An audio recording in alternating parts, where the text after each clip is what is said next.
una pequeña presentación, muy corta. Veamos si es que se comparte la pantalla. Ustedes me van comentando, por favor.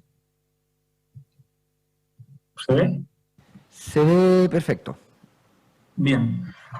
Bueno, primero agradecer la invitación a la Comisión sobre Sistemas de Conocimiento, Cultura, Ciencia, Tecnología, Arte y Patrimonio. La verdad que para mí es un privilegio y un honor estar hoy día en la tarde con todas y todos.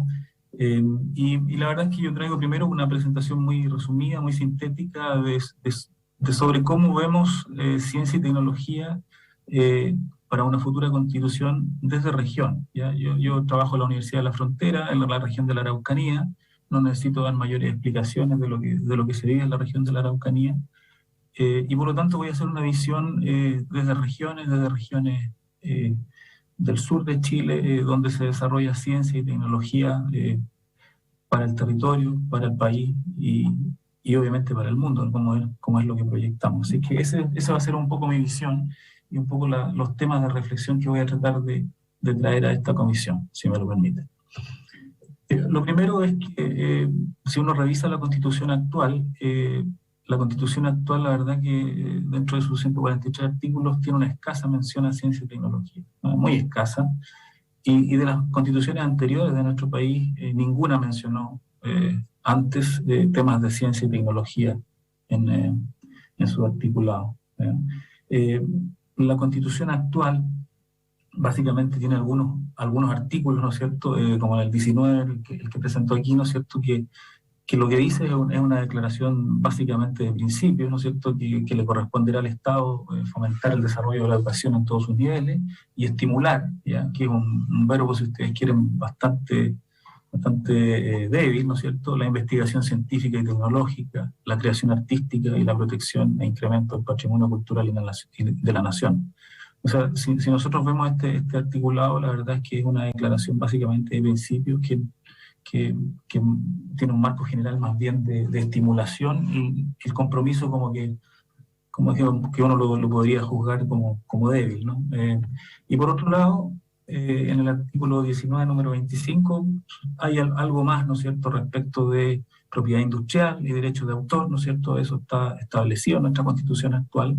No lo voy a leer completo, que va a quedar la presentación, ¿no es cierto? Pero hay un derecho de autor para creaciones intelectualidad artística, ¿no es cierto? Y también se garantiza la propiedad industrial en el segundo párrafo de esta parte, ¿no es cierto?, que quiero mostrar, sobre patentes, invención, marcas, etc. O sea, hay una declaración general de que el Estado estimula, ¿no es cierto?, la ciencia, la tecnología, el arte, y por otro lado los temas de protección, ¿ya? Eso es básicamente lo que aparece hoy en nuestra Constitución respecto de ciencia y tecnología, ¿ya? Lo cual es bastante escaso, bastante escuálido, si uno pudiera comentar al respecto. Lo primero que me gustaría mencionar es un estudio de Ortiz, que probablemente varios de ustedes deben conocer, sobre ciencia y tecnología. Este estudio tiene una parte bastante interesante que se refiere, o donde se proponen en realidad, algunas categorías en las que se podrían clasificar articulados que aborden temas de ciencia y tecnología en constituciones vigentes en el mundo. ¿Y por qué es importante esto? Porque justamente lo que vemos en la mayoría de las constituciones es que los artículos principales respecto de ciencia y tecnología definen el rol que tiene el Estado. Es como el que vimos, como el que acabamos de leer, ¿no es cierto?, respecto de que el rol estimulará, ¿no es cierto?, la ciencia, la tecnología, el arte. Y no hay un doble clic, no hay una bajada más en específico respecto de qué es lo que quiere el Estado, ¿no es cierto?, respecto de el desarrollo de la ciencia y tecnología para el país, para los territorios, para las regiones, ¿no es cierto?, y para las personas finalmente, ¿ya? Entonces, si uno empieza a avanzar en esos conceptos, la verdad es que también se podrían agrupar algunos artículos respecto de cómo estos articulados garantizan los derechos para los individuos o grupos de la sociedad en relación a la ciencia y la tecnología. Y aquí hay bastante paño que cortar en este segundo punto, respecto de, por ejemplo, los beneficios del desarrollo científico y tecnológico de un país. Cómo esos beneficios llegan, aportan, incluso cómo la sociedad se apropia de esos beneficios, ¿no es cierto?, asociados al desarrollo científico y tecnológico, ¿ya?, que en algunas constituciones aparecen, ¿ya?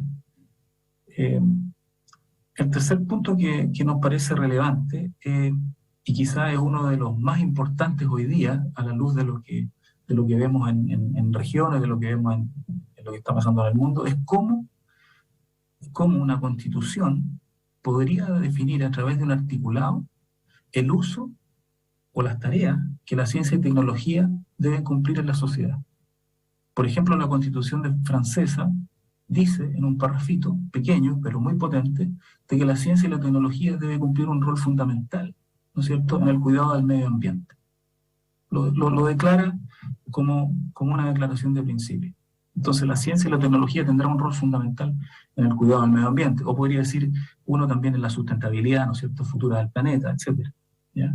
Entonces ahí tenemos ya un efecto distinto. No es solo estimular la ciencia y la tecnología per se, sino que también queremos que la ciencia y la tecnología cumpla un rol en específico en nuestra sociedad. Incluso uno podría ir más allá, en los territorios, ¿no es cierto? Otro articulado que se pudieran plantear, en base a lo que propone Ortiz, ¿no es cierto?, en esta Constitución, tienen que ver con los artículos que derivan en la tarea de legislar sobre temáticas de ciencia y tecnología. Es decir, queda una Constitución relativamente breve, ¿no es cierto?, y luego el resto se materializará a través de, ¿no es cierto?, leyes que obviamente tendrán que pasar por el Congreso y tendrán que ser aprobadas.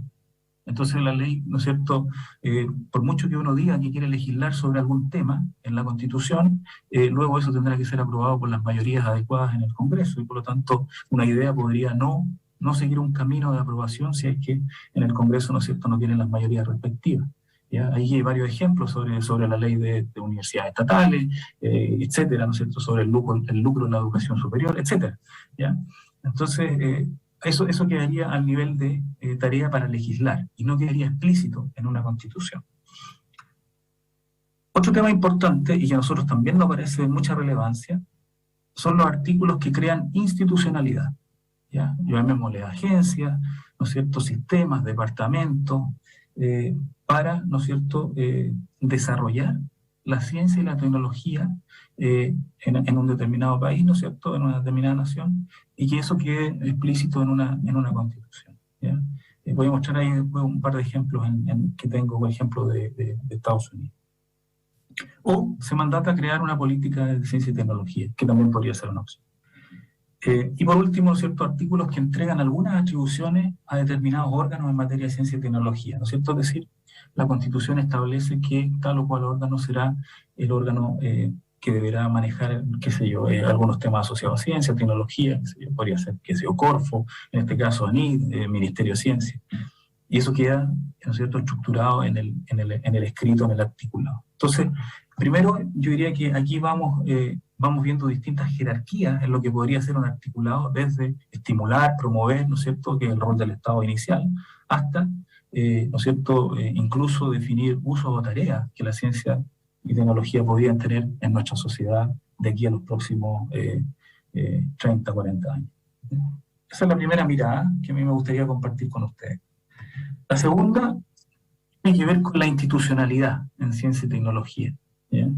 Y aquí hay un estudio interesante, ¿no es cierto?, sobre todo como ejemplo de institucionalidad de ciencia y tecnología en países europeos descentralizados, ¿ya? Y lo primero que se plantea en este estudio es la capacidad regional en materia de ciencia y tecnología. Es decir, lo mismo que mencionaba el profesor Matei, ¿no es cierto? Si el arte es un tema importante para el país, tiene que ser importante para todas sus regiones, para todas sus escuelas, ¿no es cierto?, y colegios, ¿ya? Lo mismo pasa en ciencia y en tecnología, ¿ya? Así como nuestros estudiantes, nuestros niños, ¿no es cierto?, debieran ir a museos y conciertos también, ¿no es cierto?, debieran tener en su formación temas asociados a ciencia y tecnología desde temprana edad, ¿ya? Por lo tanto, capacidad regional a nivel escolar y luego, por cierto, a nivel profesional.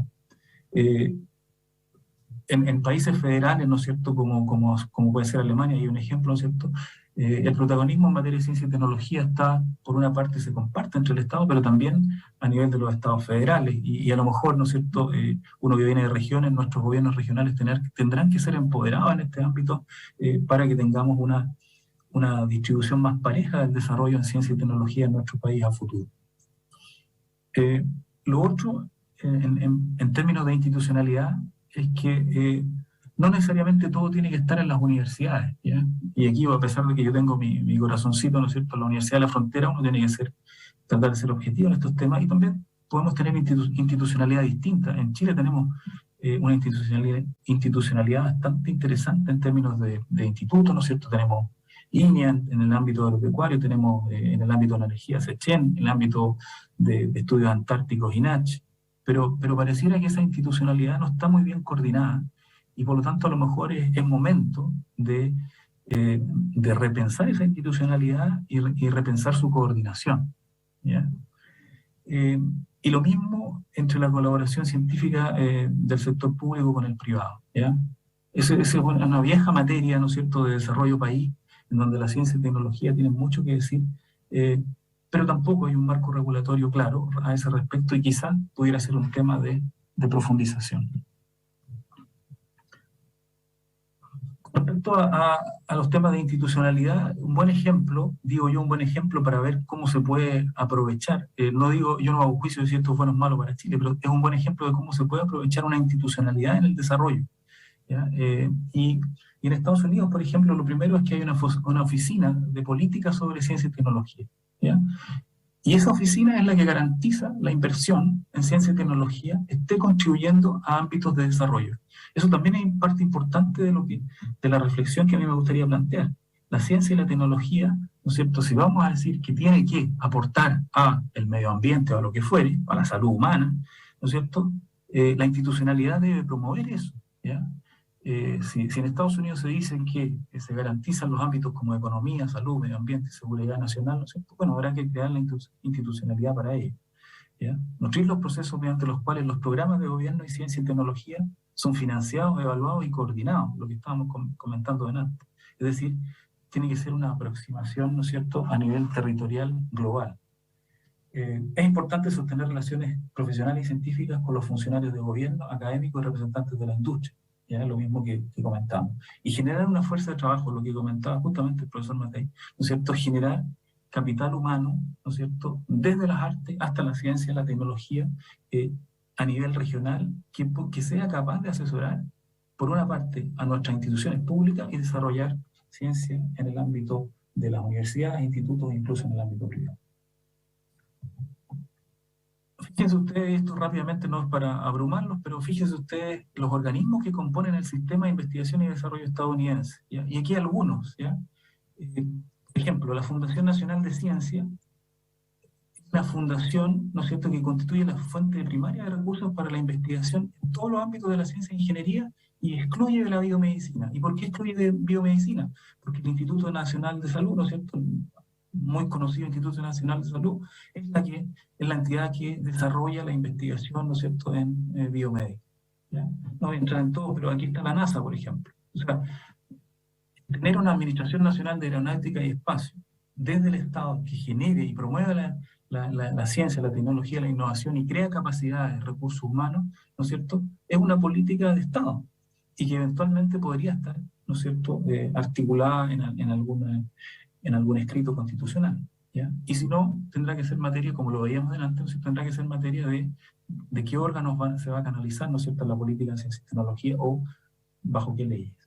Departamento de Energía, ¿no es cierto?, es otro buen ejemplo, ¿ya?, del desarrollo de ciencia y tecnología desde, ¿no es cierto?, desde la estructura del Estado, ¿ya? El Departamento de Agricultura, lo mismo, ¿ya? Entonces, por una parte, tenemos que la idea de esta presentación es reflexionar sobre el tipo de articulados que podrían entrar en una constitución en el ámbito de la ciencia y la tecnología, ¿no es cierto?, desde lo más macro, ¿ya?, de estimular hasta, ¿no es cierto?, de alguna manera promover que la ciencia y la tecnología sean parte del desarrollo social del país en algunos ámbitos, y si eso fuera así, entonces la institucionalidad tiene que, ¿no es cierto?, de alguna manera ser pertinente a esos objetivos que se plantean desde el ámbito constitucional.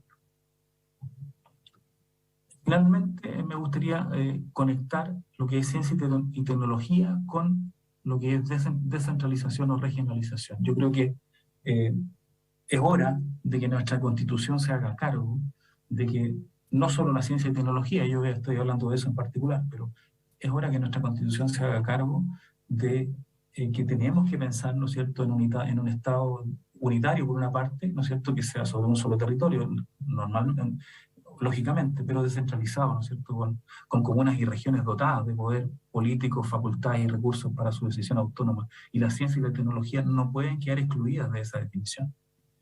Tiene que haber una definición territorial, el tratamiento diferenciado según realidades locales y regionales diversas. Lo mismo para ciencia y tecnología. No es lo mismo desarrollar ciencia y tecnología en Magallanes que en Antofagasta que en la Araucanía.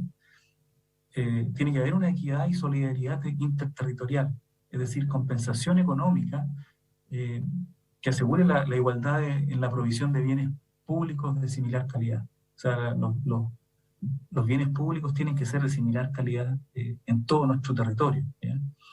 Y para eso tenemos que tener un grado de compensación económica o de otro estilo que logre una equidad y solidaridad interterritorial. Y también tenemos que tener suficiencia en el financiamiento de competencia, ¿no es cierto? A través de los gobiernos regionales, locales, ¿no es cierto?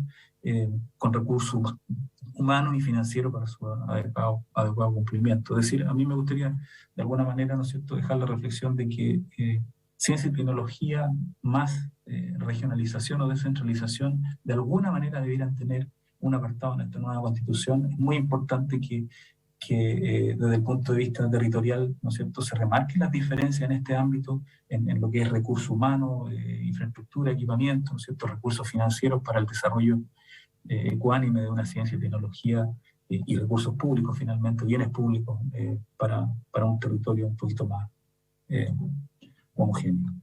Comentarios finales que podría permitirme resumir, ¿no es cierto? La actual Constitución tiene una escasa mención a ciencia y tecnología, esa es la realidad. Importante a lo mejor reflexionar sobre las categorías en las que se pueden clasificar estos artículos constitucionales, ¿ya?, como lo he mencionado. Importante reflexionar sobre la institucionalidad en ciencia y tecnología que debe proyectar la nueva Constitución para hacer realidad el articulado que se pretende, ¿no es cierto?, proponer. Y lo otro importante es cruzar los conceptos de descentralización y regionalización con ciencia y tecnología en una nueva Constitución. Yo creo que esos son los principales mensajes y las principales reflexiones que a mí me gustaría proponerles, estimados y estimadas constituyentes. Muchas gracias por su atención.